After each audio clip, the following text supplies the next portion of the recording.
Gajuwaka TDP కార్యాలయంలో కూటమి కార్యకర్తలు నాయకులు విస్తృత స్థాయి సమావేశం నిర్వహించారు. భారత ప్రధాని నరేంద్ర మోడీ బహిరంగ సభను విజయవంతం చేయాలని జగ్గంపేట ఎమ్మెల్యే జ్యోతుల నెహ్రూ ఈ సందర్భంగా పిలుపునిచ్చారు. ఆంధ్రప్రదేశ్ రాష్ట్రం విశాఖపట్నం జిల్లా చరిత్ర పుటల్లో నిలిచిపోవడానికి రేపు జరిగే ప్రధాని బహిరంగ సభ వేదిక కానుందని ఆయన వ్యాఖ్యానించారు. రాష్ట్ర టీడీపీ అధ్యక్షులు ఎమ్మెల్యే పల్లా శ్రీనివాస్ మాట్లాడుతూ విశాఖపట్నం స్టీల్ ప్లాంట్ కి ఈ రోజుకు 3,000 కోట్లకు పైగా ఆర్థిక సహాయం చేసిన ఘనత ఎన్డీఏ ప్రభుత్వం నరేంద్ర మోడీదే అని అన్నారు. ఆంధ్ర యూనివర్సిటీలో జరిగే సభకి కూటమి కార్యకర్తలు నాయకులు భారీ సంఖ్యలో పాల్గొని సభను విజయవంతం చేయాలని విజ్ఞప్తి చేశారు. ఈ రోజు ఈ రాష్ట్ర యొక్క ఆర్థిక పరిస్థితి చాలా దారుణమైనటువంటి స్థితిలో ఉంది. గత ప్రభుత్వం ఆర్థిక దోపిడీతో పాటు ఎక్కడ సంపద సృష్టించినటువంటి పరిస్థితి ఉంది కనుక మళ్ళీ దీనికి కేంద్ర సహాయం కావాల్సినటువంటి అవసరం ఉంది రాష్ట్రానికి. అలాగే మన భవిష్యత్తును దృష్టిలో పెట్టుకొని మన రాష్ట్రం అభివృద్ధి చెందాల్సిన అవసరం ఉంది కనుక పెద్దల పాత్రలో ఉన్నటువంటి కేంద్రం యొక్క సహకారం అందిపుచ్చుకోవడానికి కోసం మనం ఈ సభను మనం విజయవంతం చేయాల్సిన అవసరం ఉందని చెప్పి సందర్భంగా తెలియజేస్తున్నాం. అలాగే ముఖ్యంగా కొంతమంది ఈ ప్రాంతంలో ఏదో హడావుడి చేసి కొంచెం ఇబ్బంది పెట్టేటటువంటి పరిస్థితులు ఉన్నాయి. కానీ మేము అందరినీ కోరుతున్నాం,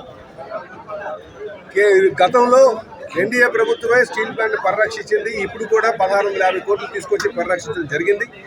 ఇంకా దానికి కావాల్సినటువంటి ఆర్థిక నిధులు మనం అందిపుచ్చుకోవడానికి ఇప్పటికే మనకి కేంద్ర మంత్రి గారు అనౌన్స్ చేశారు.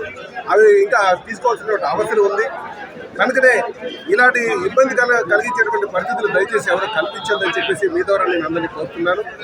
ఎందుకంటే ఒకవేళ ప్లాంట్ మూసేయాలి అనుకుంటే ఈ పాటికే మూసేసి ఉండేవారు.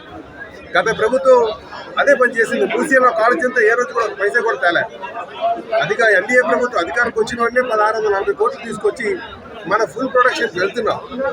ఇంకా ఆర్థిక సాయం కావాల్సినటువంటి అవసరం ఉంది. రాష్ట్ర ప్రభుత్వం ఇప్పటికే అందిస్తుంది. దాన్ని కట్టాల్సిన మైన్స్ రూపంలో ఇవ్వడం జరిగింది.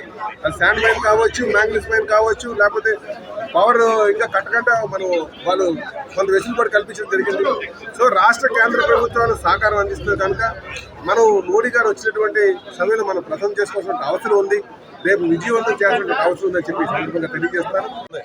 ఎందుకంటే ఆంధ్రప్రదేశ్లోనే ఎక్కువ అత్యధికమైనటువంటి మెజారిటీతో నెగ్గినటువంటి గాజువాక నియోజకవర్గం, జనబలం ఉన్నటువంటి నియోజకవర్గం ఇది.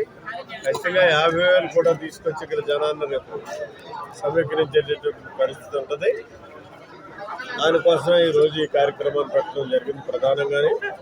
అయితే మోడీ గారు కానీ ముగ్గురు వస్తున్నటువంటి సందర్భంలో ఆంధ్రప్రదేశ్కి మాత్రం ఇందాక నేనున్నట్టుగా ఖచ్చితంగా మంచి జరుగుతుందని ఆశిద్దాం. మనం ఏదైతే అనుకుంటున్నామో అది కూడా రేపటితోటి పురుష పడుతుందని కూడా అనుకుంటున్నాం.